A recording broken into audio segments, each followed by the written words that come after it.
Bonjour les amis, aujourd'hui je vais vous présenter un lab qui va vous montrer comment faire une configuration basique au routeur.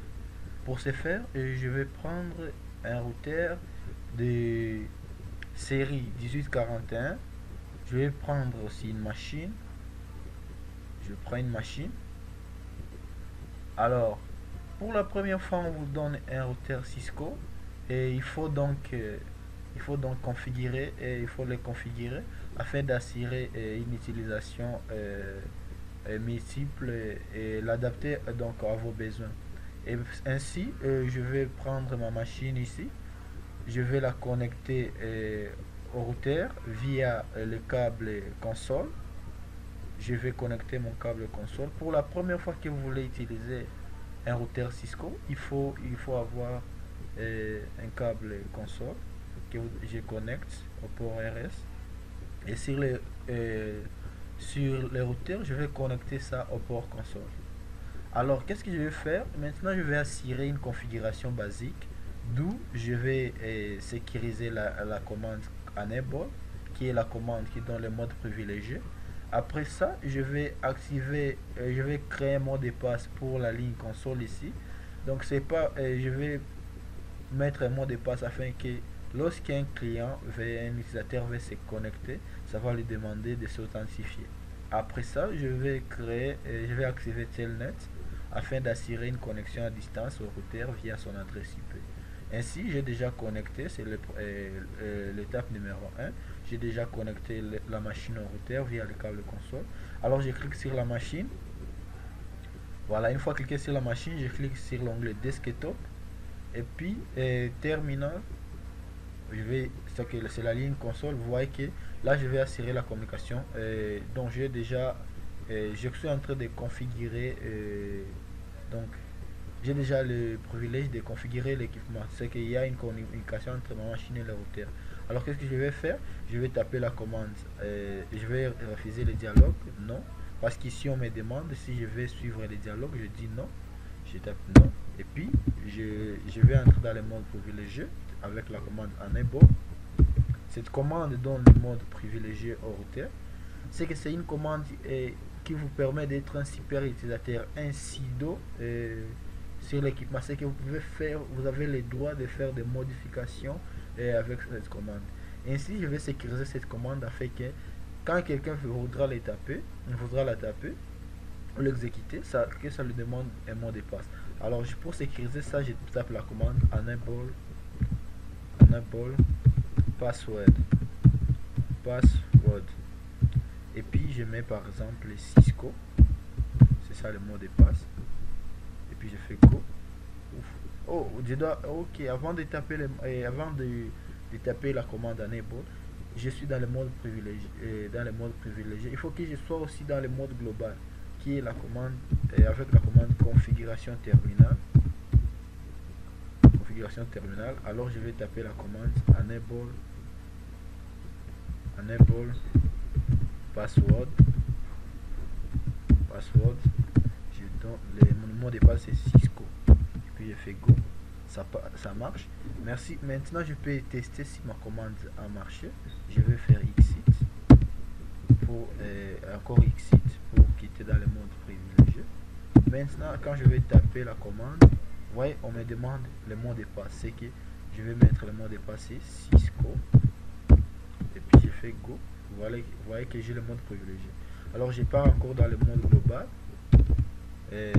J'entre dans le mode global afin de configurer, de sécuriser aussi la ligne console, parce que maintenant vous avez vu que j'ai connecté juste un câble console au port sur la machine et au routeur, et j'ai juste trouvé une connexion. Mais il faut que je sécurise cette ligne pour que tout le monde n'ait pas l'accès à ces comptes, seuls les utilisateurs authentifiés. Alors pour ce faire, je vais taper la commande line console 0, c'est une seule ligne. Et puis une fois entré là-bas, je vais définir un password. Je vais taper la commande password, et puis je vais taper par exemple Cisco 1. Je ne vous conseille pas de mettre ce mot de passe parce que moi je mets ça juste c'est une simulation, une petite démonstration. Puis je fais go. Une fois que je définis le mot de passe, alors qu'est-ce qui manque? Il faut que l'utilisateur soit demandé de se loguer en entrant le mot de passe. Alors, je tape la commande login, puis je fais go. Une fois comme ça, je tape et vous voyez que je suis d'abord parti avec la commande line console 0. Après ça, j'ai tapé la commande password syscon1. Donc syscon1 ici, c'est le mot de passe de la ligne console. Alors je demandais à l'utilisateur, chaque fois qu'il veut se connecter, on doit lui demander login. Alors ce qui suit, je vais faire exit pour voir si ça marche. Exit. Avant de faire exit, je vais enregistrer d'abord la configuration, je fais encore exit. Et puis donc vous voyez que je suis toujours dans le mode global. Puis je fais exit. Et puis je fais write. J'enregistre et puis je fais exit. Une fois que vous voyez qu'une fois que je vais me loguer, on me dit user access verification, on me demande le password. C'est que si j'ai pas le password, je ne peux pas me connecter à la ligne. Alors qu'est-ce que je vais taper? Je vais entrer le mot de passe, c'est crypté, vous ne pouvez pas voir ça, c'est syscon1. Et puis je fais go. Vous voyez que je suis déjà logué à l'équipement. Et puis je vais taper la commande enable. Vous allez voir comment on va me demander aussi le mot de passe. Voilà ce que je fais. Le mot de passe c'est Cisco. Vous n'allez pas voir comment le mot de passe s'écrit. Et puis je vais faire config terminal.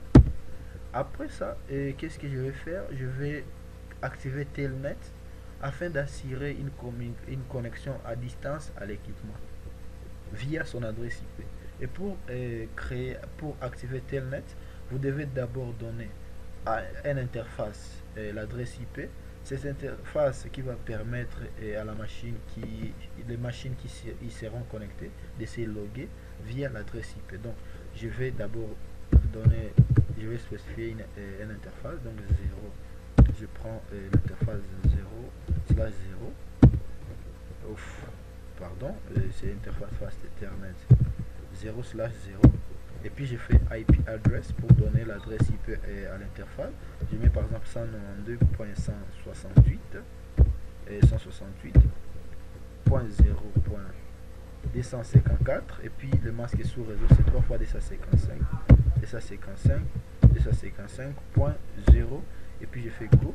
Et puis je fais faire non shutdown pour allumer l'interface.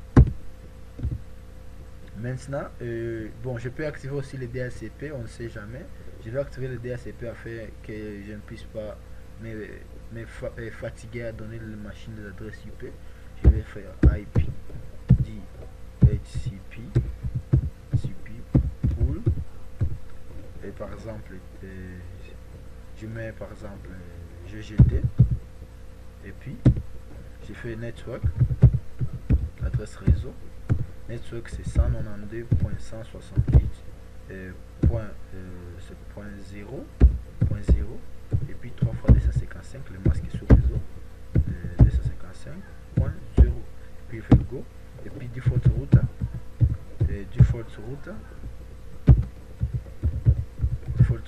c'est l'adresse même de l'interface 192.168.0.254. Et puis je fais go. Et puis le DNS server, ça c'est failli. Donc vous pouvez ne pas mettre ça, c'est d'abord on n'a pas de DNS server. DNS server je peux mettre par défaut, je peux 2.2.2.2. Puis je fais go. Et puis après ça, je vais faire exit. Alors quand je fais exit, je rentre dans la configuration dans le mode global. Donc je suis dans le mode global. Qu'est-ce que je vais faire? Je vais activer Telnet parce que j'ai déjà une interface Fast Ethernet 0/0. Cette interface a déjà une adresse IP. Alors qu'est-ce que je vais faire? Je vais permettre à l'utilisateur X de se connecter à l'équipement via cette interface ici, via cette adresse de l'interface Fast Ethernet 0/0. Alors qu'est-ce que je vais faire? Je vais taper la commande line VTY et je vais spécifier par exemple combien d'utilisateurs pourront se connecter mon équipement, à mon routeur, donc à la fois. Je vais prendre 5 utilisateurs, je vais de 0 à 4. Il y a 5 utilisateurs. Alors je vais mettre un mot de passe, je vais password.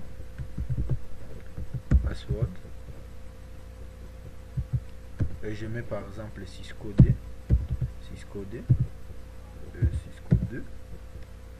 Et puis qu'est-ce que je fais? Je fais entrer. Et puis je vais demander aussi à l'utilisateur de se loguer. Je fais login. Et puis je fais go. Et puis je fais end. Une fois comme ça, je vais enregistrer la configuration avec la commande write. Qu'est-ce que je vais expliquer les commandes? Qu'est-ce que j'ai fait? Et après avoir donné l'adresse IP à l'interface face Ethernet 0/0, qu'est-ce que j'ai fait? Je vais permettre aux utilisateurs qui sont connectés, donc s'ils sont authentifiés, ils sont autorisés comme administrateurs, ils peuvent se connecter à l'équipement et configurer l'équipement via cette adresse IP. Alors j'ai configuré la ligne, ce qu'on appelle, j'ai activé Telnet avec cette commande. Line virtualize sont des machines virtuelles. Alors j'ai donné le mot de passe. Après ça, j'ai demandé à l'utilisateur de se loguer. Et puis j'ai fait end, oui. Et puis j'enregistre la configuration. Et puis après ça, je tape entrée. Et puis vous voyez que la configuration est enregistrée. Building configuration. Donc qu'est-ce que je vais faire? Vous avez testé d'abord comment la ligne ici, la ligne était déjà sécurisée, parce que quand je fais exit, vous allez voir, voilà, quand j'essaie de me loguer, on me demande d'entrer le mot de passe. Alors qu'est-ce que je vais faire? Comme j'ai déjà activé le DHCP, je vais prendre par exemple un switch. Là vous pouvez étendre alors votre réseau. Je prends un switch de série 2950 de C24 ports. Je vais connecter le switch au routeur. Je vais connecter le switch au routeur au port face Ethernet 0/0. Vous voyez bien que c'est face Ethernet 0/0. C'est que le switch ici va répandre les réseaux, parce que j'ai activé le DHCP. Je peux mettre autant de machines que je veux. Et après ça, je vais mettre aussi les câbles. Je vais connecter les machines. Au switch, au commutateur.